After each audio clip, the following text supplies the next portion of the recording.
and our Nigerian wife from Arise and from Channels.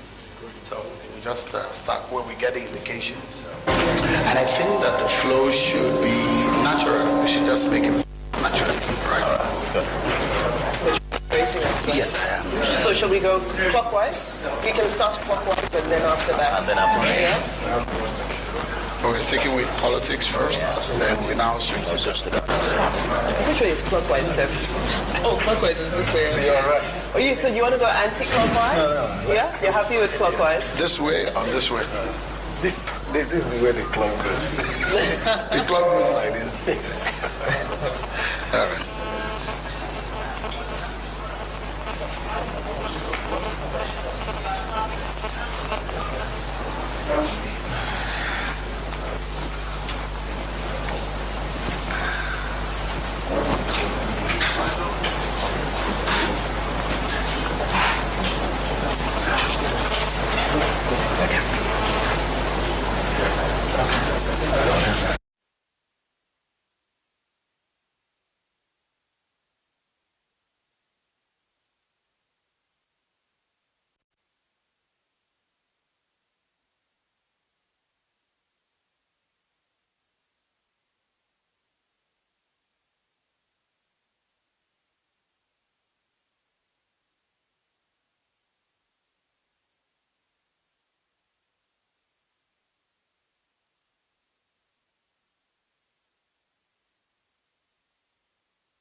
Wakimale of Channel Television, and we're broadcasting live from the capital of Enugu State, where we are at a very pivotal event in the history of the politics of the state. And I have my colleagues from across the major broadcasting outfit here in Nigeria. We're being hosted by the Executive Governor of Enugu State, Governor Peter Mbah.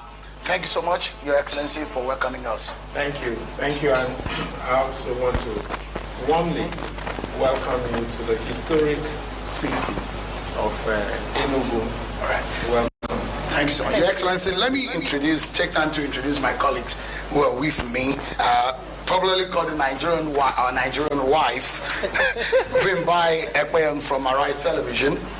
And Good morning, sir. Thank you for having me.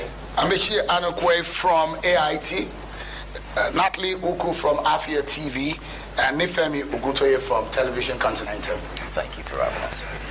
Let's get started. Something happened today, historic in the sense that there is a shift in the politics of Enugu State. And you are the man, I wouldn't say in the eye of the storm, but right in the middle of it. Why? There's been a lot of rumors anyways, up until now. What has happened today?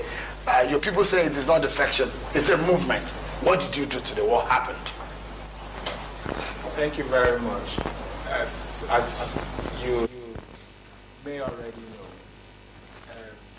PDP has been in the hearts of Enugu political identity over the last 27 years. And so what happened today is that a decision was made by the political family of Enugu to move to a stronger platform where we can best serve our people. So the PDP is weak. That's why you left it. The movement, first of all, all we have for PDP is gratitude. Gratitude in the sense that we've worked side by side, PDP, we've campaigned and won under that platform. But it also gets to a point when one has to make a choice as to the destiny a person wants. And in this case, we looked at how we can continue to serve our people optimally, right? And we felt that the All Progressives Congress platform provides us that platform to serve our people. And then there's also something,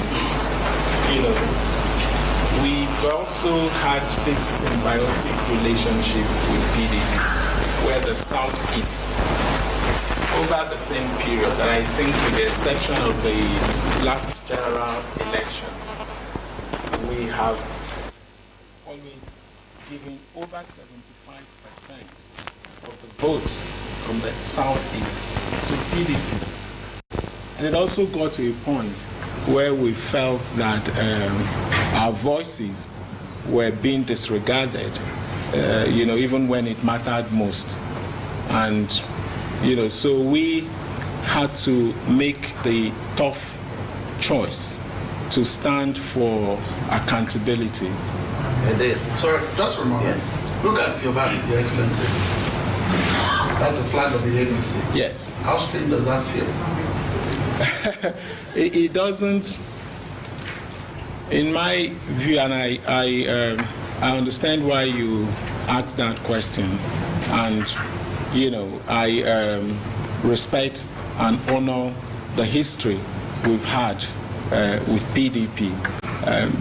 Make no mistake about that. But as I said, it's almost like when we campaigned for office, we committed to a quantum leap, which meant that we undertook not to look necessarily on the trend, because if you went by the trend, you wouldn't make commitments to grow the economy exponentially as we did, growing the economy by 27% CAGR. And then, of course, eradicating poverty within 8 years. It meant that we needed to do things differently, and we needed to make bold and disruptive choices. And it also meant that we have to look for platforms that enable us to serve our people optimally and be able to deliver on the results. Your Excellency, you were considered the last PDP governor standing in the region. It's the first time the PDP would not have such representation in the Southeast. That can be mere coincidence. For instance, your brother governor in Afia visited you a couple of days ago, and that has got people talking, happening just a few days before this announcement.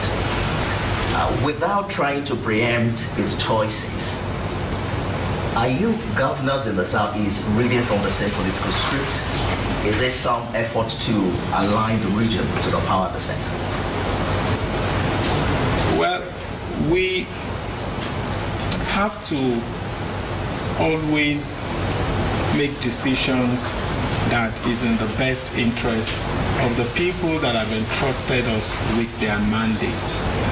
And in doing so, you have to look at first your states, your citizens, the people you have been elected to serve, and then of course by extension you have to look at the region, because again the Southeast, and you want to cast your mind back what has happened in the Fourth Republic. We've been largely under a homogeneous political party. We have never been so fragmented as we are in the last maybe 6 years. And then look at the event of the Third Republic, again, we were also almost together. You had the NRC, you had the Okusleze, His Excellency Okusleze Modo, who was the governor then in Enugu, by extension Ebonyi, because Enugu and Ebonyi at the time were together. And then we had, I guess it was Evans in Imo, right? And then we, under NRC, we have Obonia in Abia. Again, under NRC, I think the only outlier then was Anambra, Chukwemeka Ezife, who was an SDP. But, you know, then come to the Fourth Republic, where we started off as all PDP, and we were able to talk about regional interests, you know, consolidate what that interest is, and then make a very strong case and be able to attract things that would benefit the region. And, you know, that has worked. I think, in my view, that if we even go back in time and notice the way our forebears, you know, also played politics, they were always interested in what was pragmatic and what was in the best interest of the people. And they were always more than happy to have a handshake across the Niger if it was felt that it was in the best interest of the people. So I think, yes, there should be a conversation within us in the Southeast to talk about how do we consolidate our support base, and so that we can make a case. So you say that conversation hasn't held, because you make it sound like it's a regional decision. Are we going to be having the same media chat in the neighboring states soon? I know I'm not going to speak for anyone now, but I'm saying to you that I am convinced that it's in our best interest as a region to begin to think about consolidation of platforms so that we can make a strong case for the region. So you spoke about, you know, learning from pragmatic politics. I listened to your declaration this morning, and you said that this move is bigger than politics, which was interesting because you're also celebrated widely as one of the best performing governments. You've delivered for your people. We see the change, we see the facelift under you. So it's interesting that you feel that under PDP, you have not been able to fulfill your mandate, so to speak, that you now have to jump over to a place that you think will give you room to do the good work that people already feel you're doing. So my question is this about the people? Because many people are saying that this is just a movement of political elites aligning themselves for what serves them best. When the governor of Delta State moved across to APC, I interviewed Chief Bode George, and he used the term rudderless to describe PDP governors running away from their party instead of doing the work to restore the party. What are your thoughts on this? I think it's a fair concern, and I imagine many people will feel that way. But we have to look at the deeper issue beyond looking at one party or another. It is looking at what enables you to serve the people optimally. And then you may have served your people. Yes. Are we going to break the stride? No.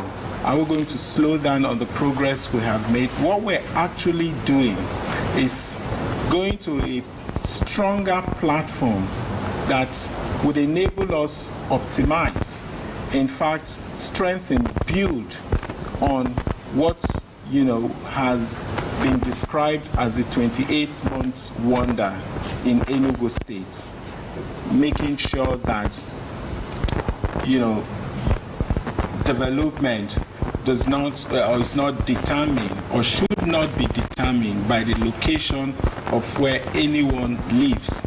That, you know, it doesn't matter where you are in the state, you should have access to quality education, which is responsible for why we're doing over 7,000 brand new classrooms, building 260 smart green schools, making sure that location does not determine access to quality education. So in essence, you want to make sure you can come back and do another term, so you're aligning with those who will give you another term to complete these projects optimally. Is that what you're saying?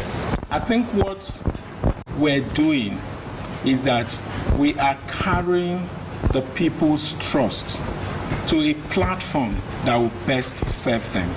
It is not about personal ambition. It has nothing to do with me because, again, at the end of the day, it is about the people. And everything we have done has largely been driven.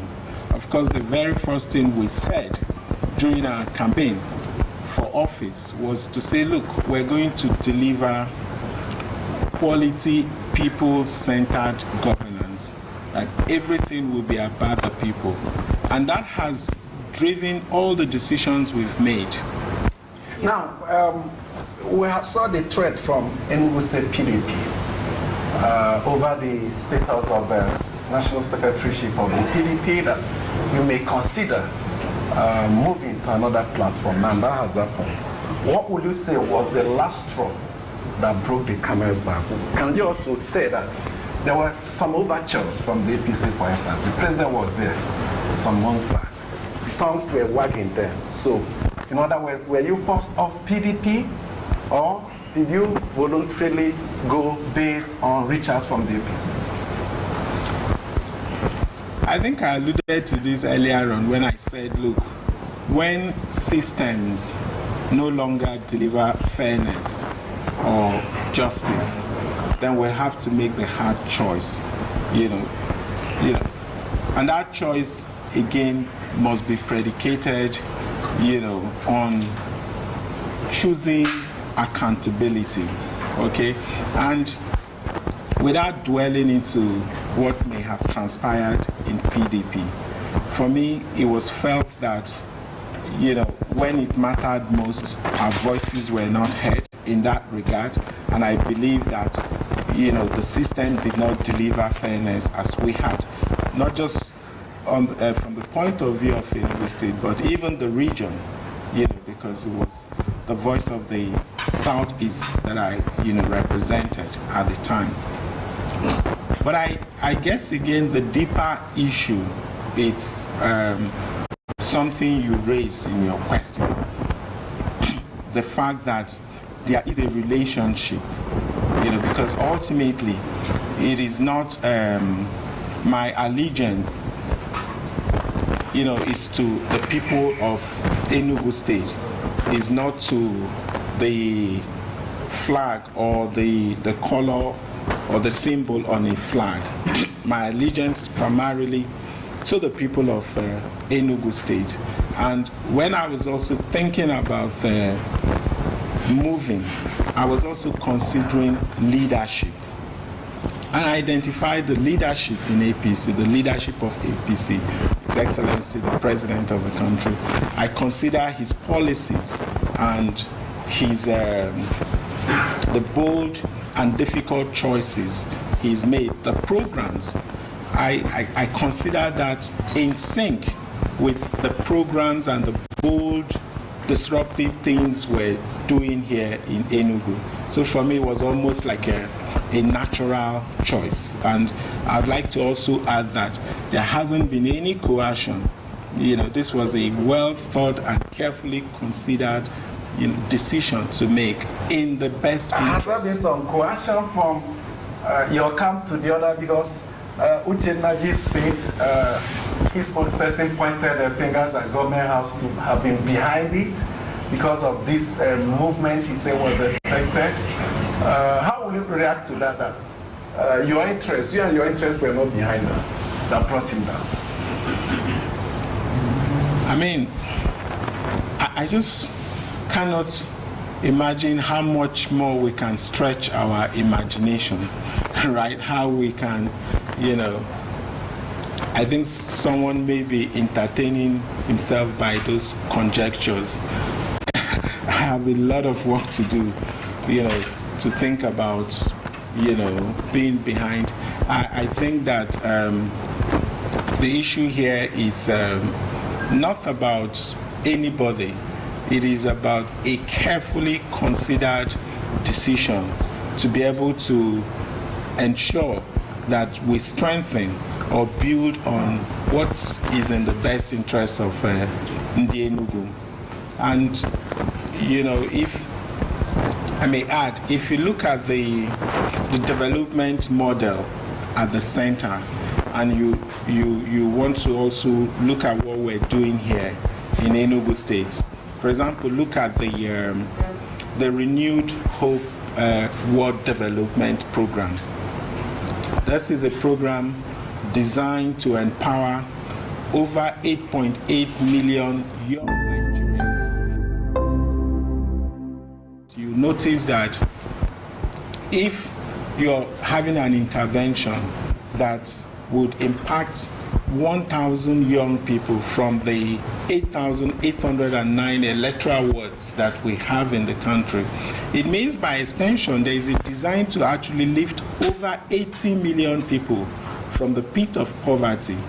Because think about it, if you're going to provide seed capital, empower one young person to either set up a cottage industry, go into agro-allied industrialization programs and all that, you are essentially getting another 10 persons out of that pit of poverty. And so that same model speaks to the things we do here, where our programs and our development is all inclusive, because we think about no section, no child, or no ward should be left out in our development program. When we build schools, we build it across the 260 electoral wards. We build the type 2 primary health care centers. They are being done across the 260. We're not doing farm estates, again, doing it across. And again, this is designed to upscale our production, so making our rural area productivity zones. It's essentially what we're doing. So there's quite a lot of synergy between what we're doing here and what is going on at the federal government. And so we're looking at it more like a bridge between Enugu and the federal government, and where our aspiration meets national opportunities. All right, Your Excellency. What do you have to say to those who may feel disappointed in this decision? I mean, for over 20 years, PDP has enjoyed that dominance in the state. And all of a sudden, like my media colleague rightly pointed out, you are moving to what was before now the key opposition. What do you have to say to those who feel disappointed, who possibly feel betrayed, those who came out in numbers for you, and to those who don't accept it at all? As we've seen another faction made up of the former excos of the now dissolved cabinet saying that they're going to continue with their duties regardless of the new exco.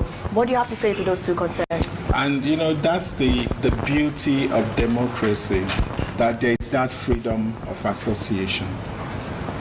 Again, I have said that this was never an easy decision, and it is the fact that the state has carried the banner of PDP over the last 27 years with so much pride. It would never be an easy, so nobody should pretend about it. But I think sometimes we have to defer to a higher principles and higher call. And that's essentially what we're doing here. It's almost like my background is business, so I'm almost going to use business cases to illustrate. So it's almost like when you talk about the X curve of innovation, and then you notice you start from the era of ferment at the bottom of the X curve, and you get to a dominant design stage, and you get to a point where it gets to the physical discontinuity, just getting at the peak of so you got to your dominant stage. You now only have marginal improvements, so you're no longer able to do for example, what we committed to quantum leap, launching, growing economy exponentially. You're getting to a point where you need to, now create another X curve of innovation where you need to think outside the box, knowing that even though the old system may have served us, it served us to get us to where we are today. In order for us to get to our destination, we need to be able to identify that new system that is able to serve us optimally to lead us to that destination we want. Would you let this new faction operate with your own leadership? Would you let the former faction, the now dissolved cabinet, operate with that led by the caretaker committee chair, Dr. Ben Woye? Would you let them operate hand in hand? Would they both exist? Oh, party politics about bringing in people, right? And I think that the key thing is for us to understand that we have to consolidate whichever party we are in, consolidate our support base. So the ultimate goal will be to reconcile the parties and make sure that we all work together for one, common objectives. All right, one more question. At what point exactly in all of this did you decide to defect to APC? What was that moment that you said, I'm not going to deal with PDP anymore, I need to move? What was that moment? So a weighty decision like this would require deep reflection, introspection. It's not something you wake up overnight, to. You'd have to always do your analysis around what is in the best interest of your people. And something I have found out about the president is that he's deeply committed to what is in the interest of not just Enugu. There are a couple of things that we've been able to assess as a state, again, thanks to his liberal nature and his interest in our state. So for me, it's always going to be about what serves the best interest of the people. And again, as I said, by extension, the zone, the Southeast region. It seems, Your Excellency, the question is coming for the second time. That what was the event was it the Ude Okoye event that made you feel that I've had enough, I've had it up to here? At what point did you decide that I'm done with the PDP? Or you just took the ticket and you knew from the beginning that you were going to leave? No, so it's not about any one particular act.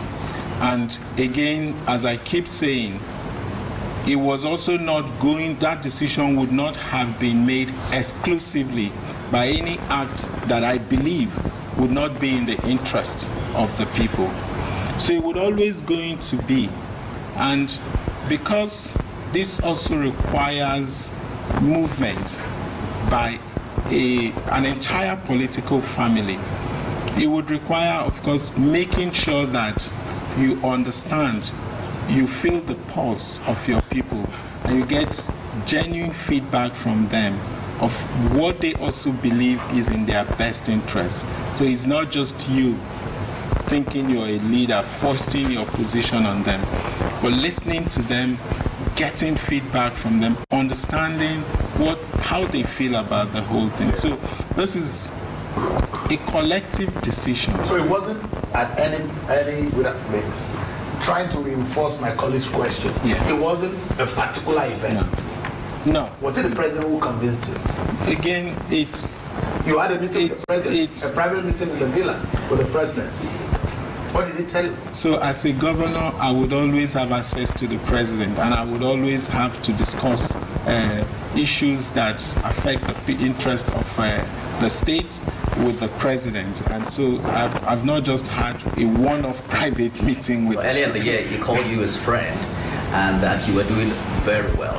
Some have thought that perhaps the friendship is the foundation upon which this new relationship has been built. No, I think that I enjoy a very good relationship with the president. There's no doubt about that. And for me, I think, if anything, that is also the, if you look at when I said this is beyond party politics. It's also about leadership.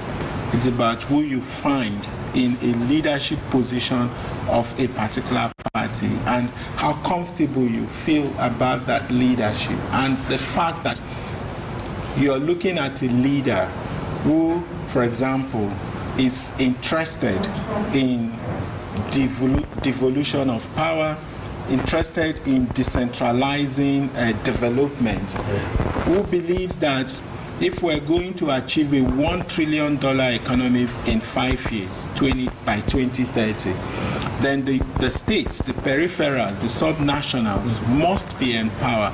Who sees that vision that the growth we're talking about here won't be top down, it would rather be bottom up.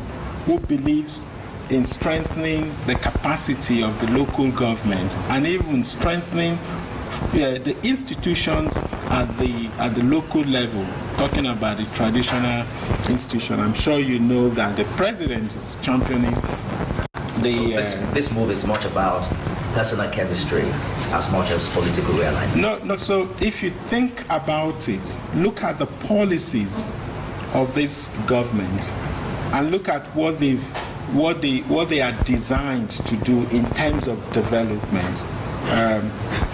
For example, if you look at the removal of subsidies and the unification of the foreign exchange markets, and of course dealing with certain other inefficiencies, they're again designed to free up resources that would be invested in the people. For example, I fell in love with this president from the day he made the announcement to remove a fuel subsidy and unify the foreign exchange market. Essentially because, given my background as also somebody who played in that sector, the oil and gas sector, I had also written a lot in the past, done features on why it had become necessary for the subsidy to go. Just apologies. So I know you very well, and I know just how brainy and very intellectual you are. And as a moderator, I've not asked my question, but I'm just wondering, and I'm bothered the fact that some of the questions, how you have parried them, and the political questions, and how you have dodged the bullet in not answering them. I have my question, but I'm still worried as to the fact that you are politically dodged away from the answer. And a lot of people are watching, Enugu people are watching, home and abroad. What my colleagues are trying to center on is they want to know who really convinced you about leaving the PDP. And I'm coming to my own question. But you've got to answer that question because it has come in different shades and colors. So if you want to know about how we became convinced, and I always elect to use a collective pronoun because it's not a unilateral decision. But you are the leader. It's, of course, I take full responsibility, but I'm also saying that it required an extensive consultation with the people that have entrusted us with their mandate to serve them. So we needed to engage to also understand how they felt about everything going on in the polity. So it is not one isolated event. It's doing it again, so you better ask him. Your Excellency, I have a question. Let me, before you come in, on the people, because you talked about consultations. Now, within the Southeast, 3 states now under the APC, 1 under APGA, 1 under Labour Party. So you can say, make a call, Southeast is APC for structure. Now, the people, deep down in their psyche, what we get out there is that APC is still, to a reasonable extent, alien to them. Now, you have a lot of convincing to do to the people beyond the structures. How are you going to do that? Because even at the time when PDP was holding sway in 2023, it was Labour Party who had the numbers during the election. So I think everything you have said supports the fact that our people are essentially interested not necessarily on what is the color you have on a banner. They are interested in being served and being served well. So if you will, good governance. That is what is gaining traction in our literature. So the people are interested in policies, in programs, and in how a government can serve them well. And that is above every other coloration, whether it's, a symbol that is umbrella or broom and all that. What matters most to our people? And this is why we talk about migrating to a stronger platform that would give us that opportunity, where indeed our aspiration can connect with the opportunities available at the national level. And in the last 10 years, where we have, essentially been so fragmented, where we have not quite, the parties in the Southeast have not quite connected with the party at the center.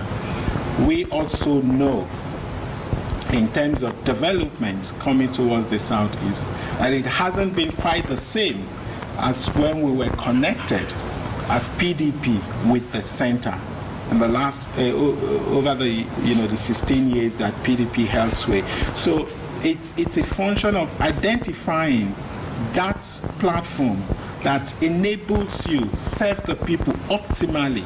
And I think it's extremely important that this is beyond self, is beyond personal interest. It's about the people.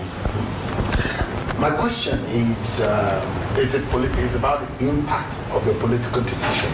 And I said it's about a triplet, but short one. The first is, do you feel this is a betrayal of the PDP that gave you the ticket?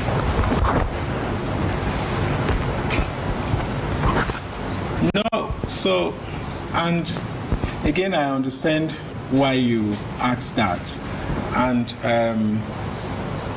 it's a fair concern. But this is not like a betrayal. It is also not abandoning.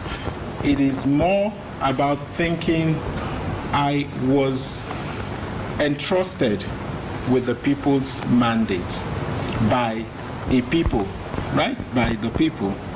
And it is also now incumbent on me carrying that same mandate, that same trust, on a platform that would best serve the people. So think about it like this. We have a people who, under a particular platform, gave me their mandates to lead them. And then the same people, it became clear to us that a platform on which that mandate was given may not serve us optimally.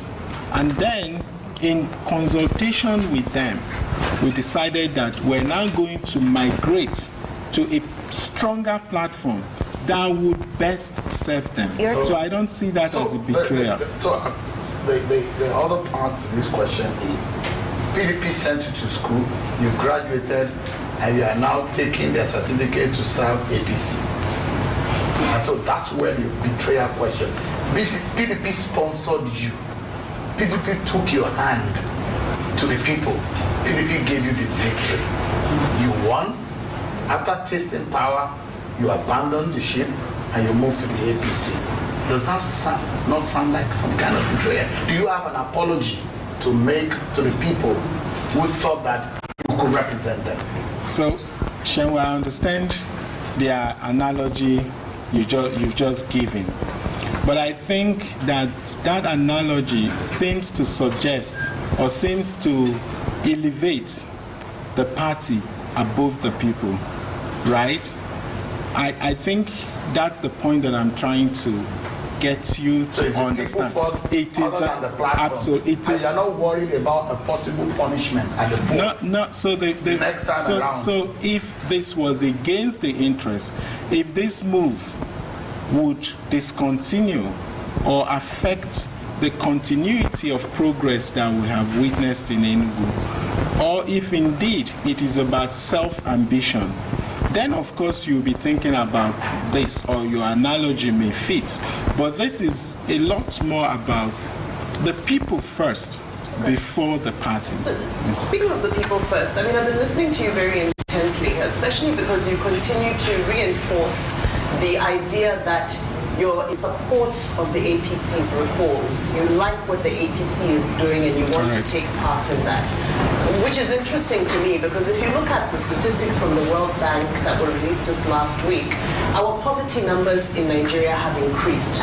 We now have 139 million people who are living on about 3,000 naira per day, which is considered the poverty level globally.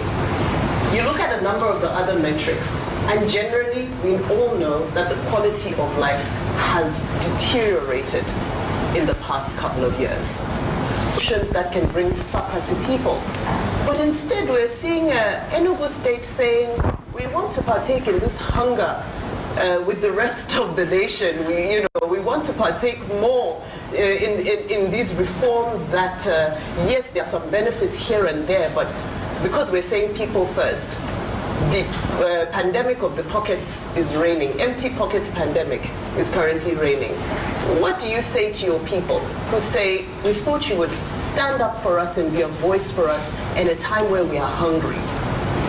Okay, so let me be clear. I think that the policies and the programs of the federal government, it's yielding results, and albeit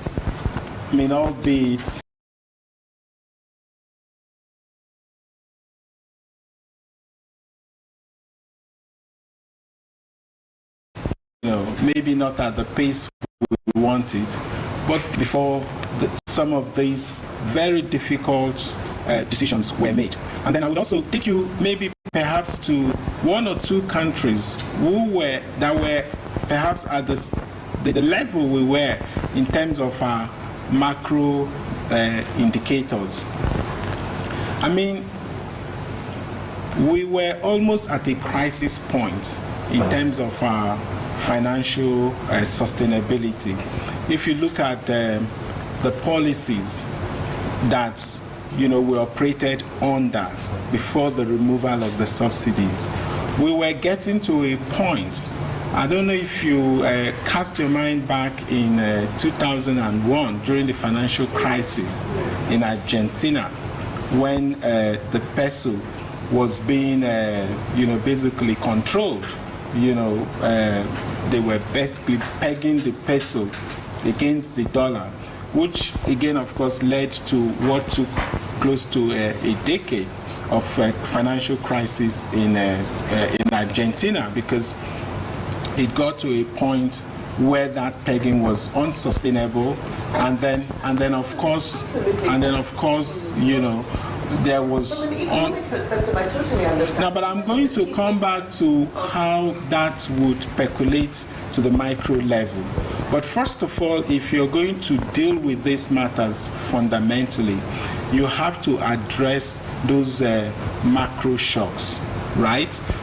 You have to be able to stabilize your foreign exchange. You must be able to ensure that you have enough funds to do so, and it's not just artificial stabilization.